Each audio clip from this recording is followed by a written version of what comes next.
The galaxy laughed when humans sent one ship, then it arrived.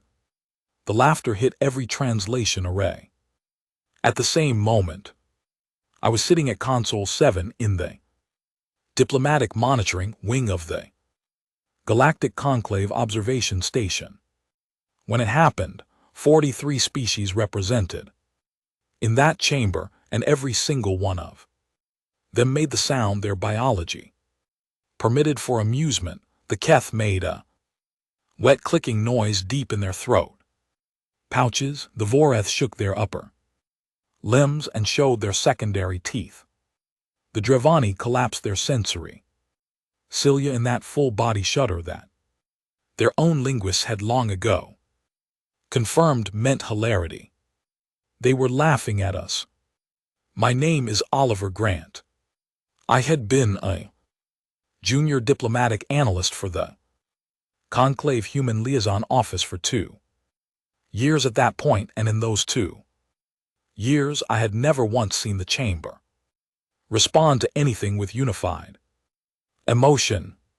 These were species that had been at cold war with each other for longer than humanity had been writing things down, and Earth had somehow made all of them laugh at the same time.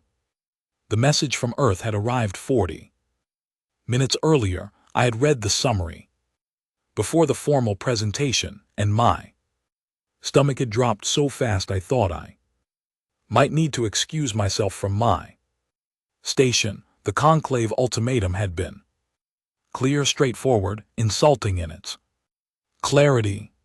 Humanity had 30 standard cycles to present a war fleet of no fewer than 40 vessels as a tribute of entry, proving sufficient military development to warrant protected species status and a seat at the table of galactic governance.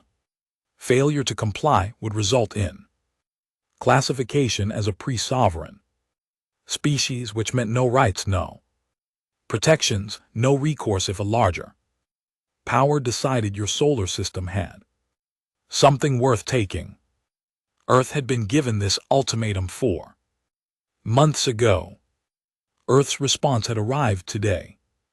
1 ship, 1 single vessel, designation UNS Perseverance, a deep survey-class ship that had been commissioned 3 years earlier for long-range scientific exploration. It was not a warship. It carried no significant weapons load by any standard the Conclave recognized. It had a crew of 43. Its hull was rated for deep space endurance, not combat engagement, and Earth had sent it alone with a polite diplomatic note that read, and I'm quoting directly from the translation log: the Perseverance departs immediately. It will arrive at Conclave space within 6 standard months. We look forward to continued dialogue. That was it. No apology, no explanation, no request for an extension, no acknowledgement that they had sent 1 survey ship instead of 40 warships. Just, we look forward to continued dialogue. The chamber exploded. Ambassador Velk of the Keth stood from his seat and spoke for 11 uninterrupted minutes about the historical pattern of species that had responded to the entry ultimatum with gestures of defiance and what had happened to all of them. His tone was not angry, it was almost sad. It was the tone of someone watching a creature walk toward a cliff in full daylight. The Drevani ambassador, a tall, narrow being named Coordinator Haas, did not speak at all. She simply pulled up the technical specifications of the Perseverance on the chamber display and let everyone look at them. The ship's dimensions, its crew count, its weapons manifest, its scientific equipment load. She held that display up for a full 2 minutes of silence that among the Drevani is the equivalent of a very loud groan. The Voreth delegation requested the Floor and their lead speaker, Admiral Designate Preth, said 12 words that the translation array rendered as, "This is either the bravest thing we have ever seen or the saddest." Nobody in that chamber was looking at me. Nobody was thinking about the human liaison office at all. We were furniture. We were the people who filed the translation logs and kept the coffee, or whatever the human equivalent of coffee was deemed appropriate for diplomatic settings, warm. We had no vote, no formal standing, no presence on the chamber floor. I kept my face very still and typed my observation notes with hands that were not entirely steady. My colleague Nina Walsh leaned over from Console 8 and whispered that maybe Earth knew something we did not. I told her that I genuinely had no idea what Earth knew. What I did not say was that I had spent the previous night reading everything publicly available about the Perseverance. I had done it out of professional obligation, the kind of anxious, late-night research that analysts do when they sense a situation accelerating towards something they do not have a framework for. I had expected to find a mid-range exploration vessel with a competent but unremarkable record. Instead, I had found something that kept me reading until the station's artificial dawn cycle clicked on. The Perseverance had completed 7 deep range survey missions in 3 years. 7. The average deep range survey vessel completes 2 in that time frame. It had charted 11 previously unknown microlanes through dense nebula sectors, 6 of which had been adopted into official navigational databases by 3 separate galactic freight consortiums within a year of publication. Its chief science officer had published 42 papers in the past 36 months, a rate that several academic bodies had quietly flagged as statistically improbable. The ship had survived direct passage through the outer corona of a Class B pulsar, not a pass near it through it, and its post-mission damage report listed 7 hull microfractures, all of which the ship's own repair systems had sealed before it reached the nearest station. 7 microfractures. I had looked up what most vessels suffered in a pulsar corona pass. The ones that survived at all typically listed damage in the hundreds of systems. I closed my reading file at 400 station time, lay on the small cot in my office, stared at the ceiling and thought about 43 people who chose to do that on purpose. Now in the chamber, the vote to formally classify humanity as a pre-sovereign species was being called for by 3 delegations simultaneously. Velk of the Keth moved to delay it by 30 cycles, citing the principle that a response vessel in transit deserved the courtesy of arrival before judgment.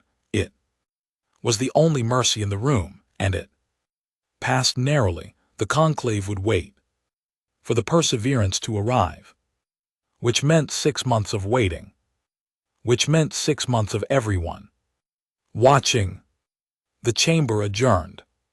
The delegations filed out in clusters, already talking among themselves in the low, urgent tones. That meant political calculation. Nina was pulling together the summary brief for the human ambassador's office. Around me, the monitoring wing was moving back to routine.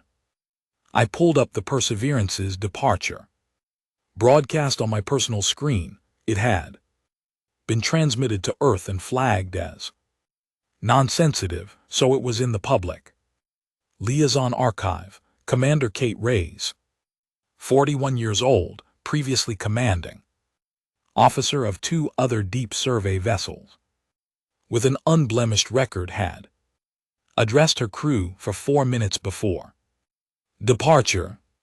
The translation algorithm had processed it cleanly. She had not mentioned the conclave once. She had talked about the route, about the 3 survey stops she had built into the transit schedule because, in her words, there was no reason a transit mission could not also be a productive one. She had mentioned that the galley had been stocked with enough fresh ingredients for proper cooking for the first 3 months, after which they would rotate to preserved stores, and that Lieutenant Paul Decker had volunteered to run a bread-making workshop on the 2nd week out. She had said that the mission duration was approximately 6 months and that she expected everyone to arrive rested, sharp and well-fed. Then she had said, "See you on the other side. Do good work." That was the entire pre-departure address from the commanding officer of the only vessel Earth had sent to face the judgment of the Galactic Conclave. I watched the Perseverance's transponder signal appear on the long-range navigation display. It was a small, clean dot moving at a steady and unhurried pace toward the outer edge of the human system, and then it folded into faster-than-light transit and was gone. The chamber had laughed, every species, every delegation, every ambassador with their translated amusement and their head shaking, and there this is either brave or sad commentary.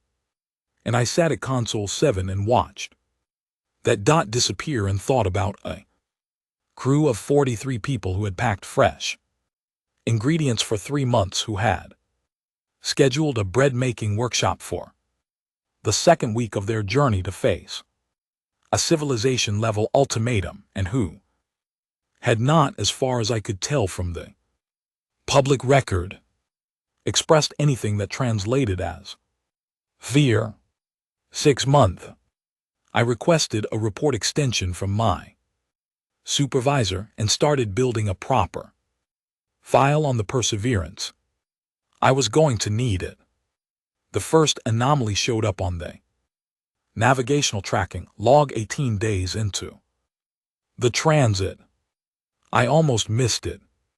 I was cross-referencing the Perseverance's filed flight plan against actual transponder data, routine work, the kind of thing that fills the slow hours of a monitoring shift, and there it was. The ship had deviated from its registered course by a margin of roughly 3 light hours and had come to a complete stop. The stop lasted 11 hours and 7 minutes. I pulled the coordinates. There was nothing at those coordinates, or rather, there was nothing listed at those coordinates in the current conclave navigational database, but I was thorough and I pulled the historical archive too, going back 300 standard years.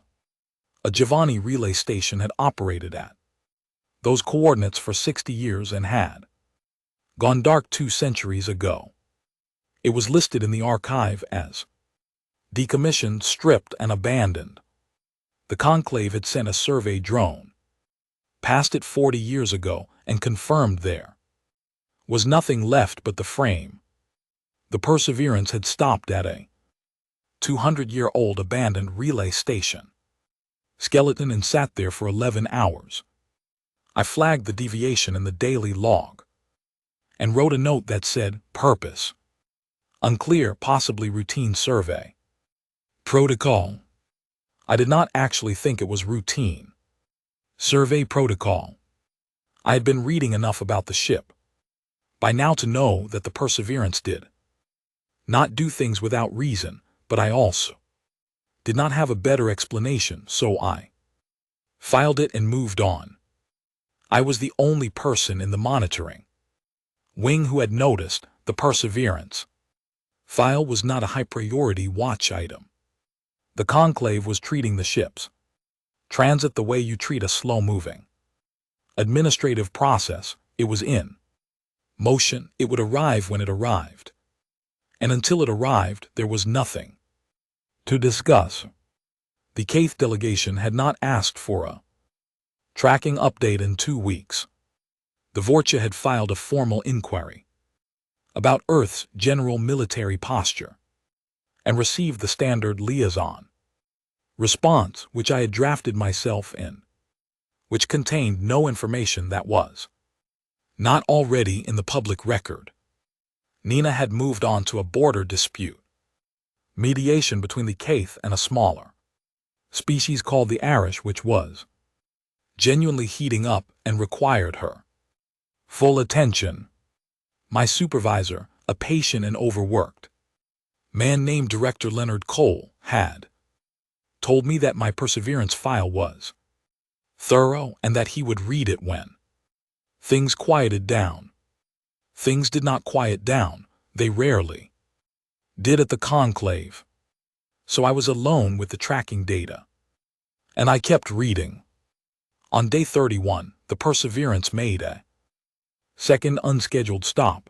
This one lasted 3 hours and was at the edge of a small dust cloud that the navigational charts listed as a minor hazard, notable only for unusually high concentrations of a rare metallic compound. I looked up the compound. It had industrial applications in high-stress hull plating, the kind used in vessels rated for extreme environment transit.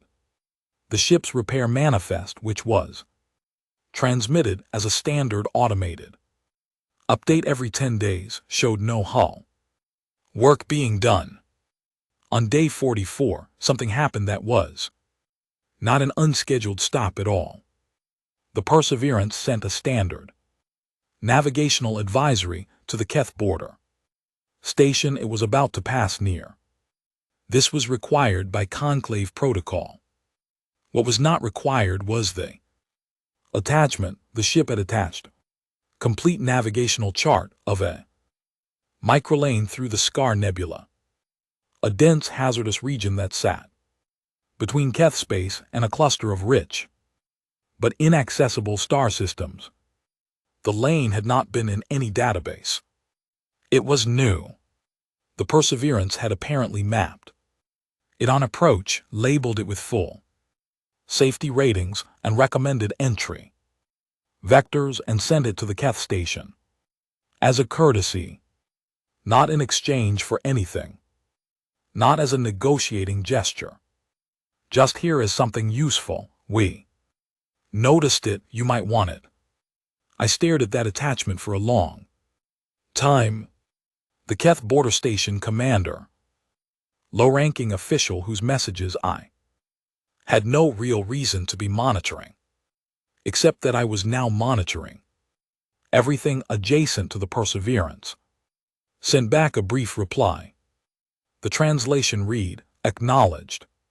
Source of navigational data queried." The Perseverance's response was 6 words: direct survey offered freely. Safe travels.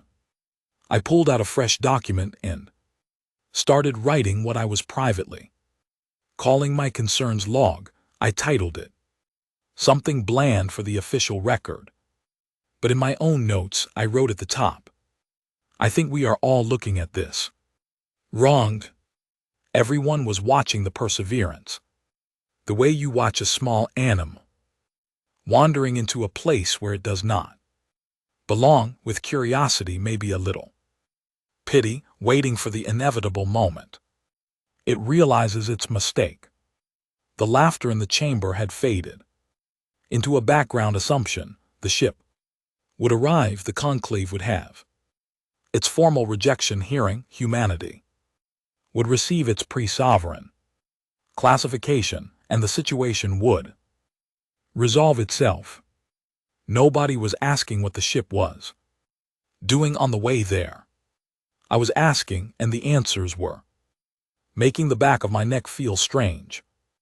On day 60, the Perseverance did the thing with the neutron star.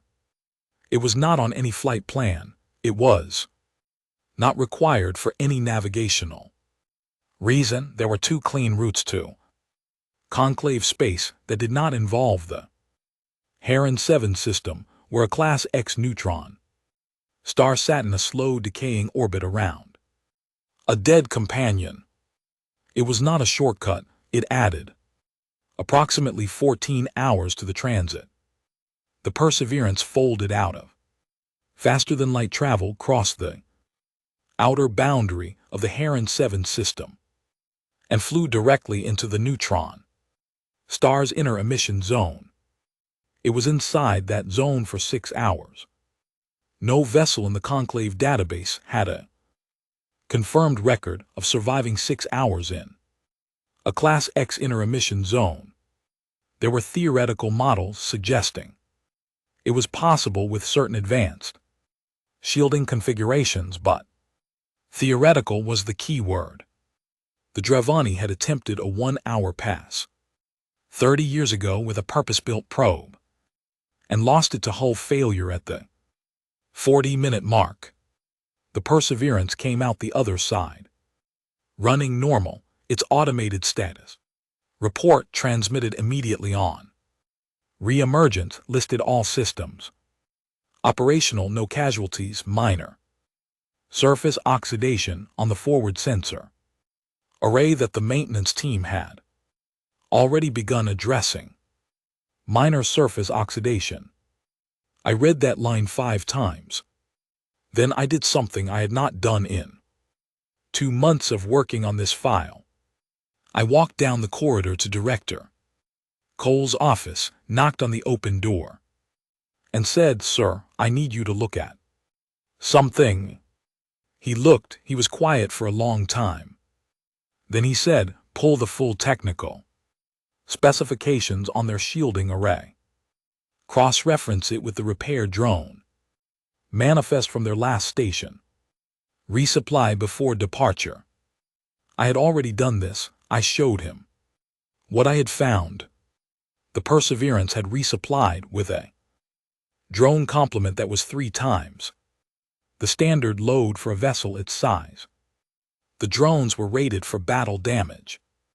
Repair scenarios, they were not standard.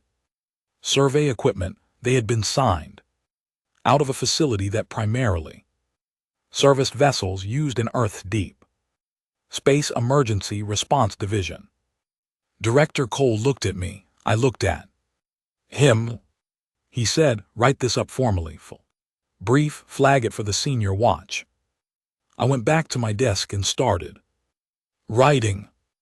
On day 72, I received a notification from the monitoring algorithm that I had not set up myself. Someone else in the system had put a secondary watch flag on the Perseverance file.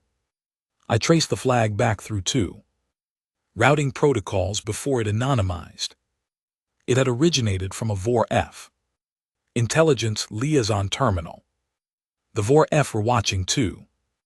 On day 91, the Perseverance sent another courtesy message. This one went to the Arash homeworld station, the Arash being the small species currently in a border dispute with the Keth.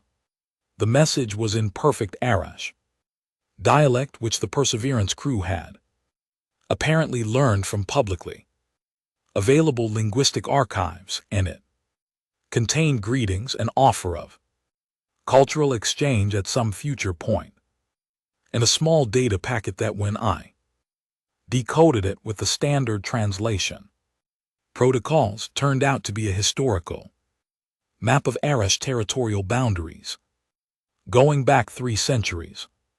The Arash had been trying to get that historical map recognized by the conclave for 60 years.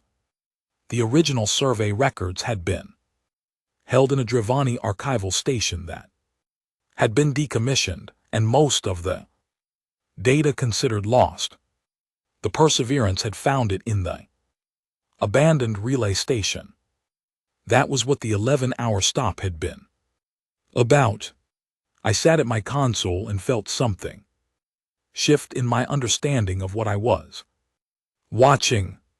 This was not a ship that had stumbled into a bad situation and was making the best of it. This was not a vessel that had been sent as a symbolic gesture or a diplomatic bluff.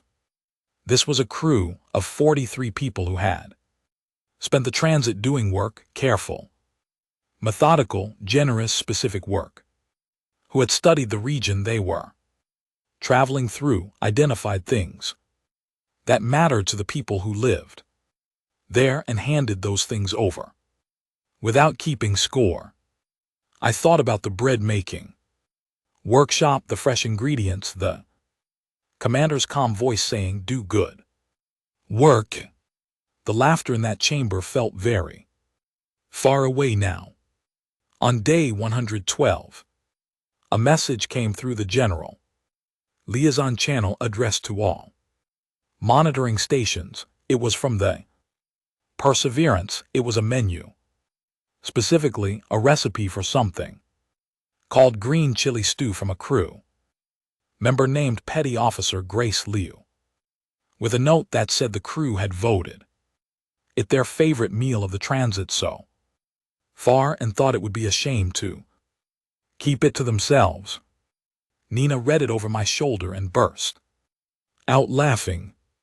But she was not laughing the way the conclave had laughed. She was laughing the way you laugh when something surprises you and you do not quite have the vocabulary to process it. Yet, 6 days later, the Perseverance transmitted its final approach advisory. It was arriving 3 weeks ahead of its own projected schedule. I had not slept properly in 11 days. I had a document on my screen that was now 63 pages long. It contained everything I had found, everything I had cross-referenced, every moment of this transit that had been filed under routine or anomalous, and which I believed were neither. I sent it to Director Cole with a subject line that said, "Please read this before they dock." Then I pulled up the long-range tracking display, found the clean, steady signal of the Perseverance entering conclave approach space, and watched it come. It dropped out of faster than light transit at exactly 0.3 astronomical units from the main conclave docking hub, on time to the minute. I had been at my console for 22 hours straight. The entire monitoring wing was staffed for the first time since I had started working there, every seat filled, Director Cole standing behind the central display with his arms folded and his expression doing something complicated. The conclave chamber was in full session, every delegation present, every observation vessel in range, repositioned for optimal sensor coverage. The Vorath had 2 cruisers sitting at the edge of the approach corridor. The Keth had 4 frigates in a loose formation that could charitably be described as ceremonial and less charitably as a blockade. The Dravani had sent their flagship, the vast and ancient vessel called the Ascendant Reach, which was by any measure 40 times the mass of the Perseverance, and which was assigned to escort the human ship to its docking berth. The Perseverance appeared on the main display as a clean return signal. No sensor scatter, no anomalous readings, no signs of distress, hull temperature nominal, all transponders broadcasting correctly, running lights at standard setting, not battle stations, not emergency mode, just the ordinary slow pulse of a vessel on approach. Its hull was slightly discolored along the forward sections, the oxidation from the neutron star pass not fully cleared. It looked like a ship that had been somewhere interesting. Coordinator Haas of the Dravani opened the escort hail on the primary Diplomatic channel. I watched the communication log update. In real time. The Perseverance acknowledged. Immediately, correct protocol correct. Codes correct registration sequence, it. Accepted the escort assignment and confirmed its approach vector, all. Standard all correct. And then, without being prompted, without it being required by any protocol I had ever read, it opened a secondary channel and hailed every vessel in the observation fleet simultaneously. 41 ships of 17 species in a ring around the approach corridor all received the same message at the same moment. I watched the translation alerts light up across my board. The message was in the primary conclave trade dialect, the one language that every registered species understood at a functional level. It said, "Greetings from the Perseverance and her crew. We hope your observation posts have been comfortable. We have brought charts." Then it transmitted to every ship in that ring the complete navigational survey of the Scar microlane. Not just the basic chart it had sent to the Keth border station months ago, the full survey, entry vectors, hazard mapping, gravitational anomaly markers, recommended approach speeds for 6 different vessel classes, seasonal variance data based on observations taken during the transit itself.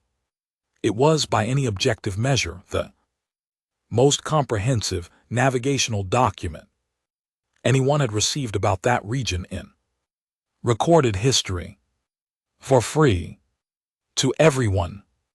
At the same moment, the Keth ambassador's channel lit up with what the translation algorithm processed as involuntary verbal surprise. The Voreth cruiser on the left side of the formation went silent on all outbound communications for 47 seconds. I counted, which in Voreth signals protocol meant the command crew was in urgent private consultation. The Dravani flagship, the Ascendant Reach, maintained its escort course and said nothing, but its sensor array rotated in a configuration that meant it was performing deep scans of the Perseverance at maximum resolution. Nina grabbed my arm from the next console. I did not look at her because I could not stop watching the board. The Perseverance entered the approach corridor. The Ascendant Reach fell in. Beside it, the size difference was almost hard to look at directly. The human ship was a compact, practical-looking vessel with clean, functional lines and a hull that showed its years, and beside it the Dravani flagship was a cathedral in space, all sweeping geometry and layered shielding plates built to make species feel the weight of power. The Perseverance matched the flagship's pace without adjustment, no acceleration, no hesitation. Then the Dravani flagship's captain did something that was not in any protocol. He opened a direct channel to the Perseverance, ship to ship, unrecorded by the official conclave logs, but absolutely captured by every monitoring station and range. He said, "Your vessel is rated for deep survey. It is not a combat ship." Commander Kate Reyes responded in 9 seconds. I found out later that she had been on the bridge during the entire approach, which was required, but that she had been drinking tea, which was not. She said, "That is correct." The Dravani captain said, "You flew through the Heron 7 emission zone." She said, "We did." He said, "Our best probe lasted 40 minutes." She said, "We ran some modifications. It worked out." There was a pause, the kind of pause that a translation algorithm cannot process because it does not contain words. Then the Dravani captain said, "What is your weapon capacity, honestly?" I held my breath.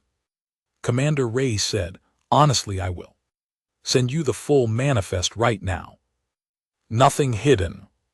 She did. The complete weapons load of the Perseverance appeared on the official conclave monitoring channel.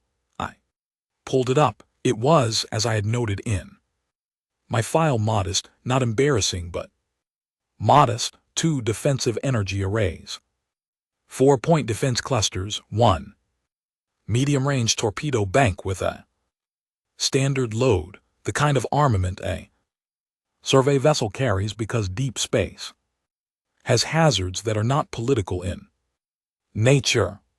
The Dravani captain read the manifest. I could not see his face, but I could hear the specific quality of his silence. Then Ray's added, without being asked, "That is the loadout we chose for this mission. We have room for more." The Dravani captain said nothing for 11 seconds. Then he said, "Understood," and closed the channel. The Perseverance docked at berth 7. Without incident, standard docking clamps, standard umbilical connections, standard power handshake with the station grid. The whole procedure took 4 minutes and 20 seconds. Then the boarding ramp extended, and 43 humans walked off the ship. I was watching on the docking bay camera feed, which was live on every screen in the monitoring wing. They came down the ramp in small groups, talking to each other, carrying personal bags. One of them, I later confirmed it, was Lieutenant Paul Decker, the one who had run the bread-making workshop, was holding a container that turned out to contain a gift of preserved foodstuffs for the docking bay staff. 2 crew members were in animated discussion about something and had to be nudged back into formation by a colleague who was grinning. Commander Hayes came down last. She was a medium-height woman with short dark hair and the particular posture of someone who was comfortable in low-gravity environments. She stopped at the bottom of the ramp, looked around the docking bay at the conclave, officials waiting at the observation cameras at the sheer size of the station around her, and her expression was calm. Not performed calm, not suppressed nervousness trying to look calm. Just calm. Like she had expected to be here. Like she had always known she would make it.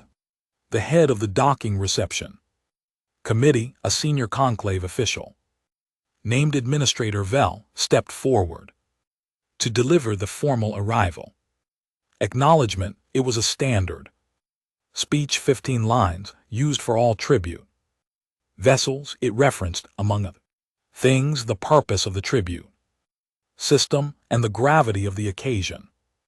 Hayes listened to all of it, then she shook Vel's hand. The gesture had apparently been briefed correctly, because Vel did not flinch and said, "Thank you, my crew is ready to begin whenever the conclave is." Vel said, "There will be a preparation period before the formal hearing." Hayes said, "Of course. Is there somewhere we can get coffee? We finished our good beans about a week out."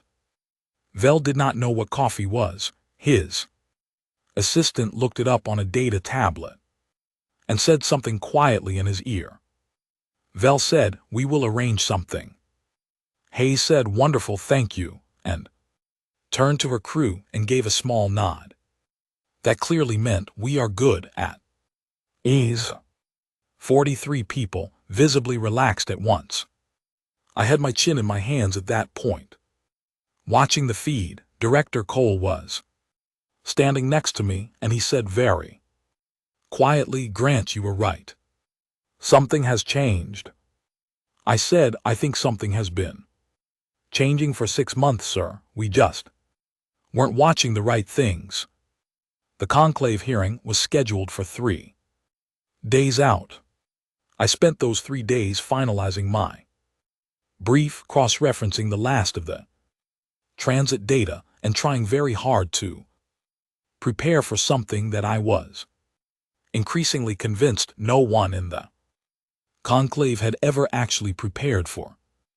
Before, we had been waiting for a show of strength.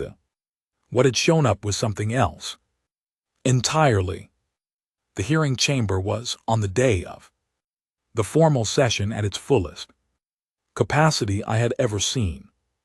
17 species seated, 8 more present as observers without formal standing, every translation array running at maximum capacity. The ambient noise of that many different biological systems breathing, clicking, humming, and rustling was a low constant pressure in the room. I had a seat in the monitoring gallery. Not on the floor, but Director Cole had arranged access to the full translation feed, so I caught everything. Commander Kate Reyes entered with 2 members of her crew, her chief science officer, a quiet, precise man named Dr.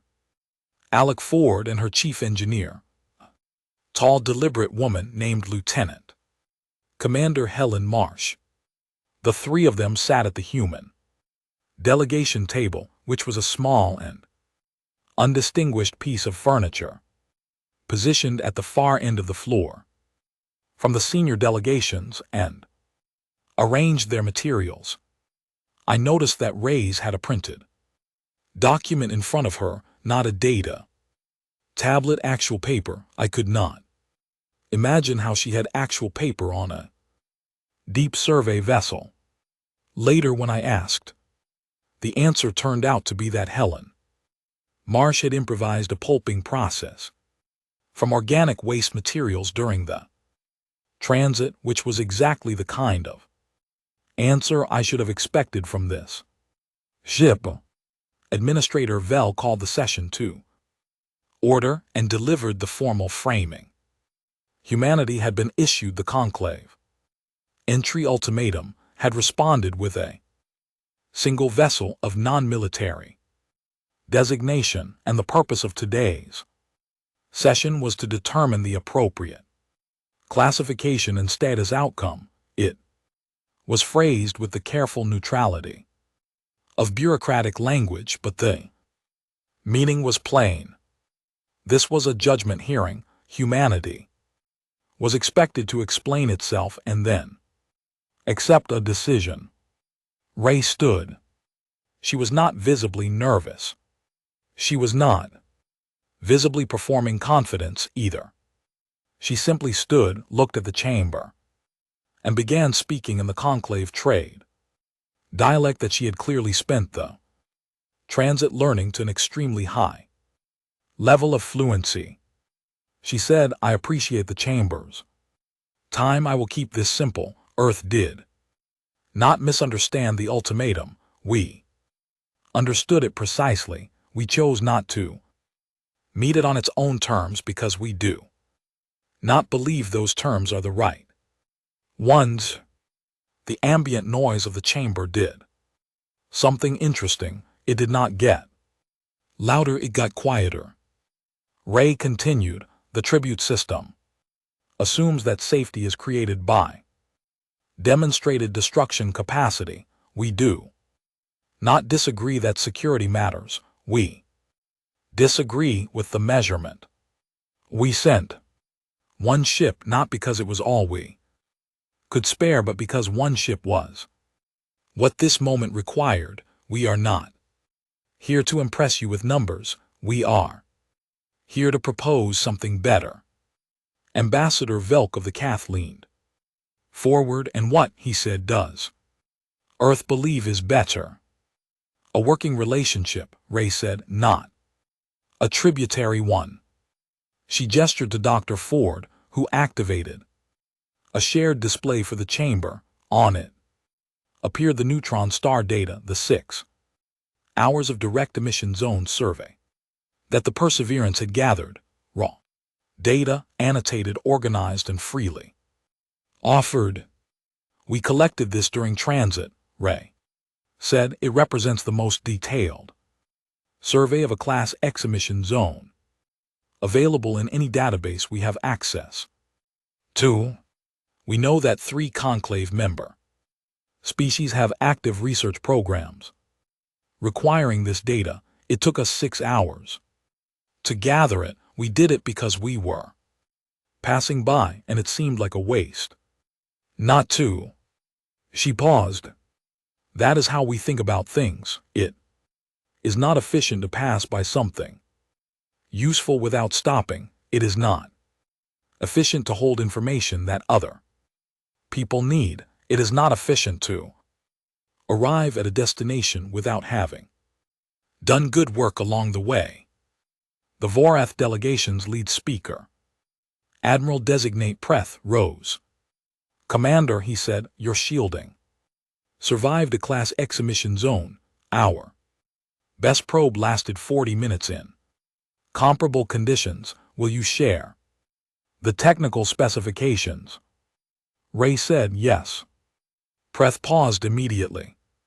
Now if you'd like, Ray said. Helen Marsh placed a data chip on the table. A conclave attendant collected it and inserted it into the chamber's central data terminal. The display updated full technical specifications, annotated engineering notes, fabrication tolerances, material recommendations. All of it. I watched 3 Vorcha engineers in the gallery lean forward in their seats simultaneously. The Dravani coordinator has stood. She had been silent through the opening, her sensory cilia fully extended in the posture I had learned to associate with deep attention. She said, Commander, raise the SCAR microlane chart you distributed on approach. Our own survey teams have attempted that mapping 3 times in 40 years, twice with significant crew loss. The lane was considered unmappable at our technology level. How did you do it? Ray said, the lane is not unmappable. It requires an approach at a specific angle relative to the gravitational shear, then a series of short translations rather than one continuous faster than light run. The geometry is uncomfortable but survivable. We found the entry angle by cross-referencing old Dravani relay station data with current particle drift readings. Has said the old relay station data, the decommissioned station at coordinates epsilon 73. Ray said that was the one. We stopped there for 11 hours to pull the archive properly. The chamber was very quiet. I thought about what coordinator has was sitting with in that moment. Her species had built that relay station, had operated it for 60 years, had stripped it and considered it dead for 2 centuries, and a human survey ship had parked beside its skeleton and extracted something useful from it that the Dravani themselves had not thought to look for. Has sat down slowly. Velk of the Cath spoke again. I must ask the question that has been discussed in many closed sessions since your departure from your home system. He said, you sent 1 ship not because of limitation, you say. Then I ask this directly, what is Earth's actual military capacity, not the Perseverance's loadout, Earth's? Reyes looked at him for a moment. Then she said, Earth's military capacity is sufficient. I will not give you a number because a number would not be honest. Capacity is not a fixed quantity. It is a function of need and application. What I can tell you is that Earth does not go anywhere unprepared, and we do not make offers we are not able to back up. If you are asking whether we can defend ourselves, the answer is yes. If you are asking whether we want to, the Answer is that we genuinely prefer not to need to. Velk said, that is not a number.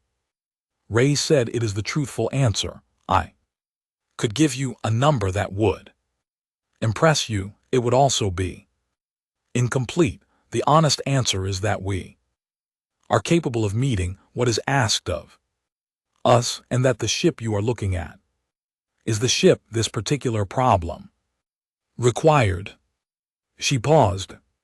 If the problem had required 10 ships, we would have sent 10. Velk leaned back slowly. The Keth beside him were doing the quiet click murmur that I had learned to read as internal discussion reaching a point of significant weight. Admiral Designate Preth of the Voreth said, you speak of what a problem requires. This problem, the ultimatum, required a fleet. You sent a survey vessel. The ultimatum required us to demonstrate that we belong here. Ray said, we chose to do that with the 6 months we had available to us. Whether we succeeded is your judgment, not ours. Preth was quiet for a moment, then he said, what did you bring us that we did not ask for? Ray smiled. It was a small, direct smile. The microlane charts, the neutron star data, the old relay archive.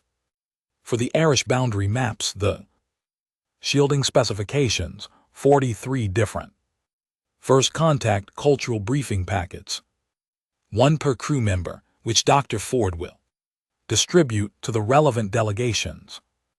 After this session, and approximately 4 kg of preserved goods that Petty Officer Grace Liu insisted on bringing because she said showing up anywhere empty-handed is bad manners.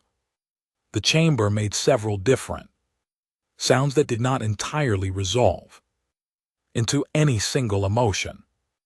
I was taking notes so fast that my hand cramped. I stopped and sat back for a moment and tried to see the whole room at once.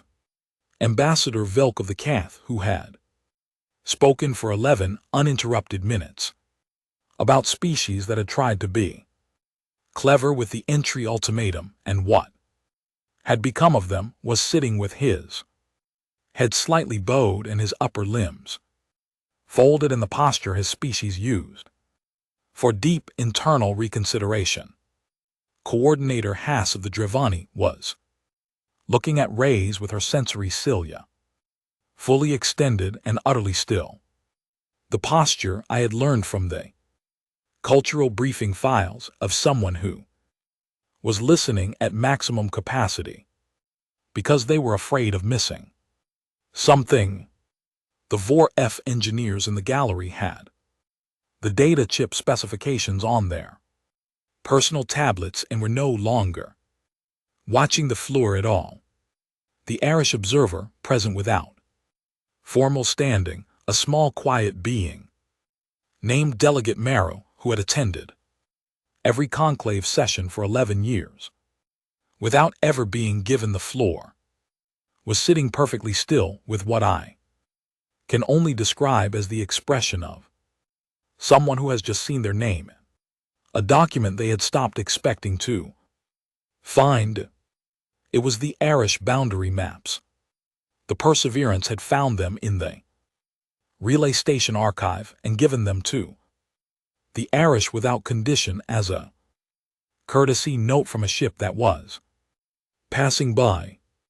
60 years of a small species trying to get their own history recognized, and a crew of 43 on a 6-month transit had handed it back to them without making it a transaction. The formal session broke for deliberation at the midpoint of the day. I found myself in a corridor outside the monitoring wing during the recess, stretching my legs, and turned a corner to find Commander Rays standing alone by a viewport holding a cup of something hot. I stopped. She looked at me. I was a junior analyst. She was whatever she was. I was not sure the conclave had a category for it yet. I said, I read your transit log, the whole thing, all 63 pages of what I built from it. She looked at me with patient attention and said, what did you make of it? I said, honestly, I have been trying to work out whether you all knew exactly what you were doing or whether it came naturally. She was quiet for a moment, then she said, those are not different things. I said, were you afraid? She looked at the viewport. Yes, she said. There were moments, especially at Heron 7, especially the first 2 hours. Inside the zone when the readings were doing things none of us had a framework for. I said, how do you keep moving when you are afraid? She said, fear is information. It tells you what has stakes, you take that information, you add it to everything else you know, and you make the best decision you can with the full picture. Then you keep going because the alternative is to stop, and stopping is not usually the right answer. She looked at me again. You filed that brief for your director, she said, 63 pages. I blinked. How did you know about that? She said, because a thorough person was watching closely, and that means a thorough person was building a file. I would have done the same thing. She paused. Was any of it wrong? I said no. She said, good. She looked back at the viewport. Then you already understand what we were doing. The deliberation resumed. It lasted 11 more days, and the Perseverance crew was only required to be present for the first 2 of them. For the remaining 9 days, they stayed in their berth ship, and the monitoring wing's passive acoustic sensors picked up at various hours music from at least 4 different instruments, what appeared to be a group cooking session in the ship's galley, and one extended period of what the algorithm could only classify as laughter, the real kind, among people who are comfortable with each other and have been through something together and have come out the other side. On the morning of the 12th day, the conclave chamber reconvened. Administrator Vell called the session to order. The deliberation result was announced. Not with a vote count, not with a formal motion and seconded response. It was announced in the conclave's oldest tradition, the one reserved for decisions that did not require argument. A complete and absolute silence from every delegation in the room. In conclave tradition, that silence meant the matter was not in dispute. Humanity was granted a seat, not as a tributary species, not as a protected species under the patronage of a larger power, a full seat, pure status, equal standing. Reyes received the news in the chamber the same way she had received everything else on this trip, with calm, with a small precise nod, and with the air of someone who had done her math and was not entirely surprised by the answer. But when she turned to Alec Ford and Helen Marsh, who were seated beside her, what passed between the 3 of them was not calm at all. It was quick and quiet and entirely human, and it was a long moment before they composed themselves again. I wrote in my log that night, we came here expecting to be judged, we were. But somewhere in the 11 days of deliberation, the judgment stopped being about whether we belonged and started being about what having us here was going to mean. I think that is a different kind of reckoning entirely, and I think the conclave is only just beginning to understand it. The official communique went out to all member species on the morning after the decision.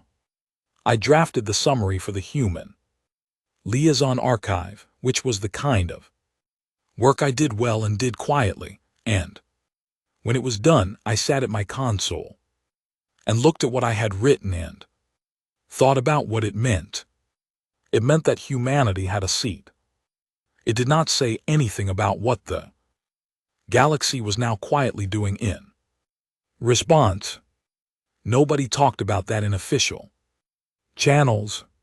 The communique was formal and clean and made no reference to the fact that in the 3 weeks since the Perseverance had docked, 14 separate technical requests had come through the Conclave Information Sharing Protocol from 6 different species, all requesting access to data that had originated with the Perseverance's transit survey work.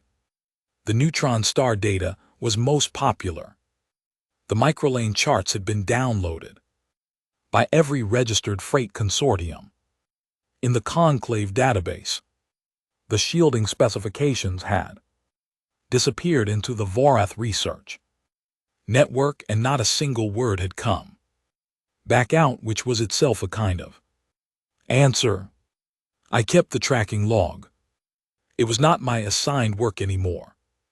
Director Cole had moved me to full analyst position on the human liaison desk, which came with more hours and more access and less time for the quiet, obsessive file building that had consumed the past 6 months. But I kept the tracking log in my personal files because I found that I could not stop, because the story was not over. It was barely beginning.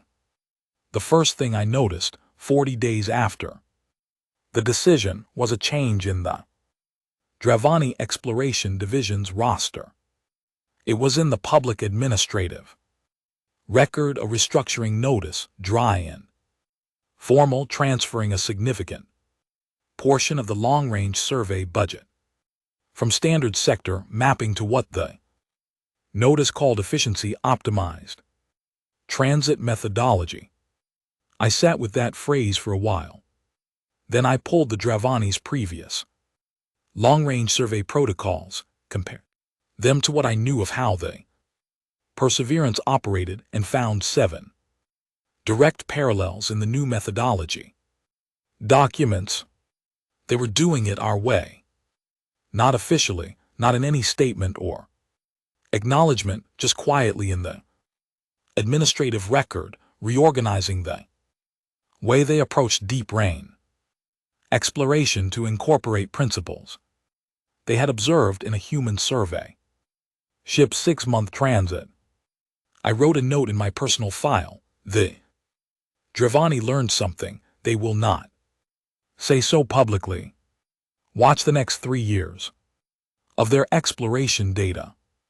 The Keth Cultural Exchange Office, which had existed for 40 years as a largely ceremonial body that processed maybe 3 exchange requests per year, suddenly had 12 applications in process. I could not directly confirm the cause, but the timing was aligned with something the Perseverance's crew had done during their docking period, specifically the cultural briefing packets that Dr. Alec Ford had distributed after the hearing.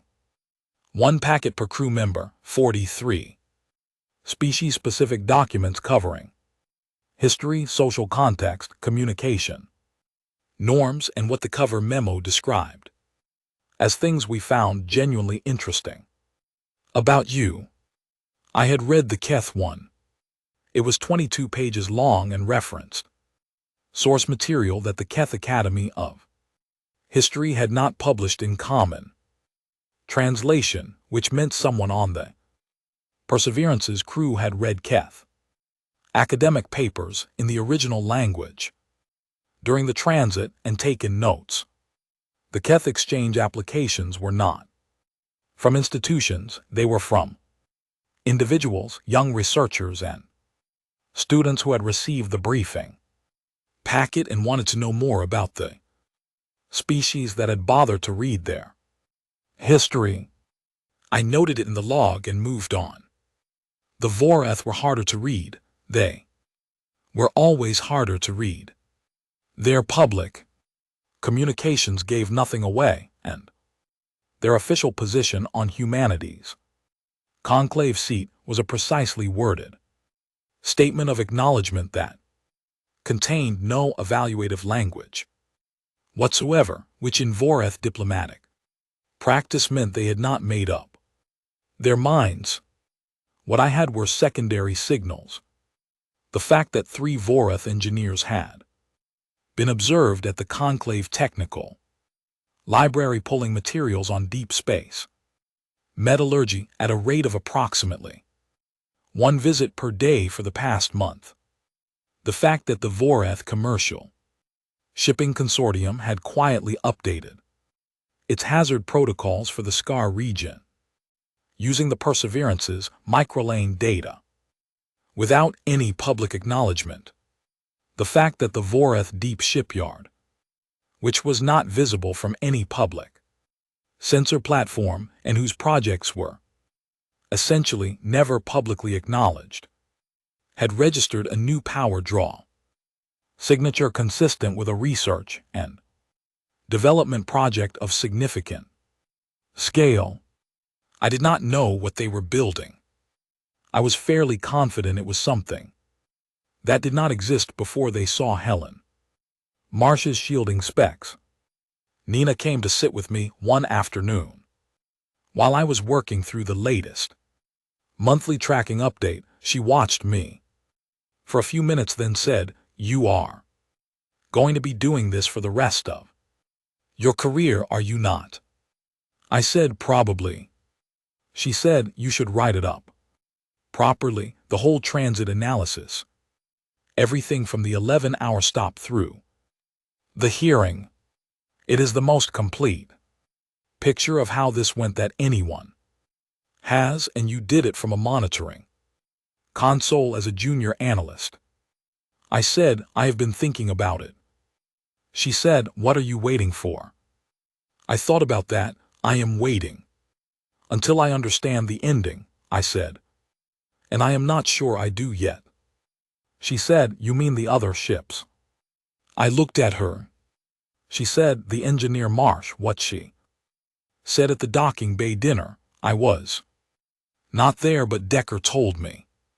I had been told, too. I had been sitting with it ever since. Helen Marsh at an informal dinner with several conclave observation staff on the 4th night of the deliberation period had been asked a casual question about whether the Perseverance was the best survey vessel Earth had. She had apparently finished her drink, set the cup down, and said, "This is the survey class. You should see what we sent to the other arm." Then she had moved on to a different topic, as if she had said nothing of particular significance. I pulled up the star map on my personal display. I looked at the galactic arm that contained the conclave. I looked at the other one. There were 17 species in the conclave. Most of them had been spacefaring for longer than humanity had been farming. The oldest, the Dravani, had a documented interstellar history going back 11,000 years. They had explored perhaps a quarter of this arm with any thoroughness. The other arm, the one they call the outer band, was considered too remote, too hazardous, and too resource-intensive to be worth systematic exploration. It was listed in conclave navigational records as mapped in broad outline only, with interior detail largely unknown. I had done the math the night Marsh made that comment. If the Perseverance, a survey vessel, could do what it had done in 6 months of transit while also attending to a civilization-level diplomatic crisis, what was a dedicated mission doing in the outer band with presumably its full attention on the work? How long had they been out there? How many lanes had they charted? How many abandoned stations had they pulled archives from? How many neutron stars had they flown through? I sat with that star map for a very long time. 53 days after the decision, I received a visitor to my office. It was Delegate Meru of the Arish, the small quiet being who had attended 11 years of conclave sessions without once being given the floor. Meru had been given the floor 7 times in the past month. The boundary map data from the Perseverance had not just been acknowledged by the conclave, it had been formally entered into the geographic record, which meant the Arish territorial dispute with the Keth had a factual foundation it had lacked before. The deliberation on that dispute was ongoing, but Meru's expression when we had met in the corridor after the boundary record was entered was something I did not have words for then, and still do not have entirely adequate words for now. Meru sat in my office and said, "I want to ask you something." I said, "Please." Meru said, "The humans your people do. They always do this." I said, "Do what?" Meru said, "Find things that are lost. Give them back." I thought about how to answer that. I thought about the 11-hour stop at the relay station skeleton. I thought about the 43 cultural briefing packets. I thought about Grace Liu's preserved food container and Paul Decker's bread-making workshop and Kate Ray's drinking tea on the bridge during final approach, like the whole situation was simply a thing to be dealt with and then moved through. I said, "I think we try to." Meru said, "The historical record of the Arish boundary, we had documentation going back to our first territorial surveys. We lost access to it when the Dravani archived it, and then the archive went dark. We filed requests for 60 years of hearings and requests and formal motions, and we were told the data was unrecoverable." Meru paused. "Human ship stopped for 11 hours at a dead station while passing through on its way somewhere else and found it." I said, "I know." Meru said, "They did not keep it. They did not use it as leverage. They gave it to us in a courtesy message, like they were returning something that belonged to us." I said, "It did belong to you." Meru was quiet for a moment. Then Meru said, "Yes, it did."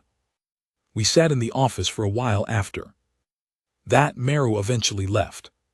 I sat at my desk and opened my personal log, the one I had been keeping since the day the conclave left, and I looked at the first entry. I had written, "They sent one ship." Chamber laughed. "I do not know what to make of this." I scrolled to a blank page.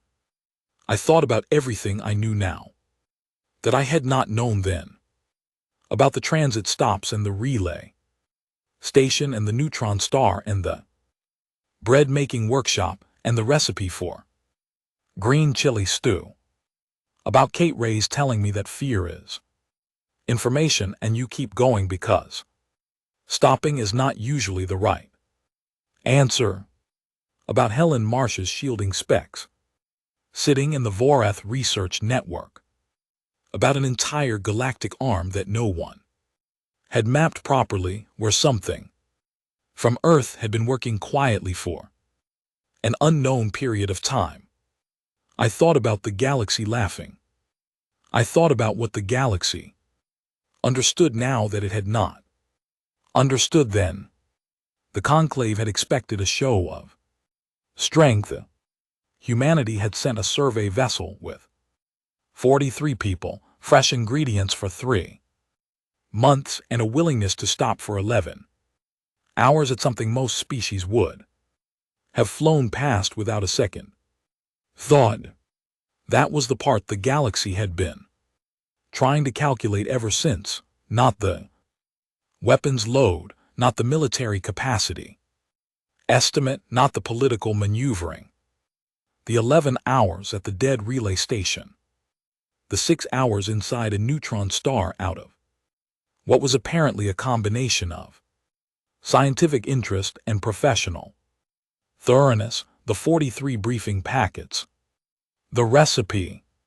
The galaxy had laughed because it thought it was looking at poverty or arrogance, something that could not afford a proper fleet or something too proud to admit it. It had taken the conclave 11 days of closed deliberation to arrive at the actual answer, which I had written in my log 3 weeks before the decision came down. What the galaxy had been looking at was abundance, not the abundance of ships or weapons, the abundance of attention, of time, given freely to things that mattered, of the conviction that if you were passing by something worth examining, you examined it, and if you found something that belonged to someone else, you gave it back, and if someone needed information you had, you sent it to them, and if you were arriving somewhere important, you arrived rested and fed and ready, because preparation was not a luxury, it was a baseline. The galaxy had measured humanity by the number of ships it could put in a fleet. Humanity had measured the problem by what the problem actually needed.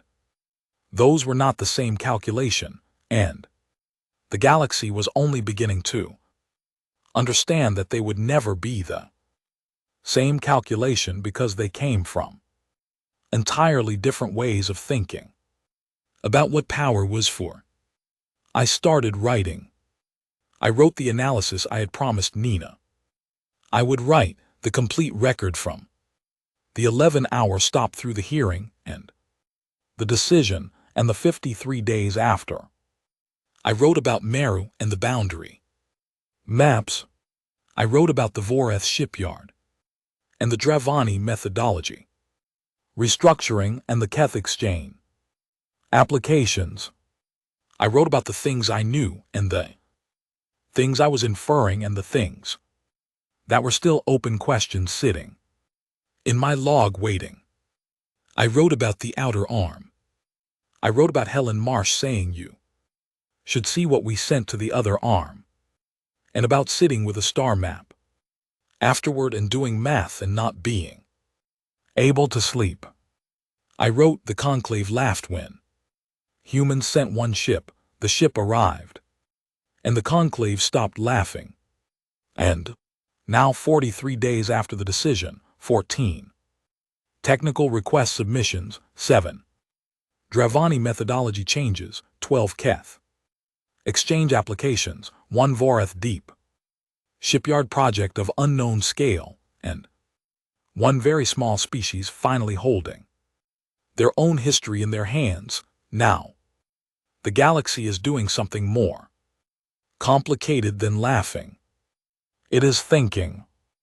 It is recalculating. It is sitting with a star map in the middle of the night and doing math that does not resolve into a comfortable answer. I know, because I am doing the same math. I saved the document. I looked at the clock. It was very late. The monitoring wing was quiet, half the lights on there. Low cycle setting, the displays showing the slow drift of shipping traffic and the distant clean signals of vessels and transit across the arm. Somewhere in the outer band, something from Earth was working. I did not know how many ships. I did not know for how long. I did not know what they had found. What I knew was that they had gone there, because going there was worth doing, because there were things to learn and lanes to chart and old stations to stop at and archives to pull and things to return to the species they belonged to. And they had done it the same way. The Perseverance had crossed this arm, unhurried, thorough, well-fed, ready for whatever was on the other Sighed. I closed the document, turned off my desk light, and sat in the dark for a moment with the star map glowing on the secondary display. The galaxy had laughed. Then the ship arrived. And nothing from that point forward was going to be quite the same. I got up. I straightened my chair. I turned off the display. I went home through quiet corridors and I tried to sleep, and I thought about the outer arm. And I smiled. And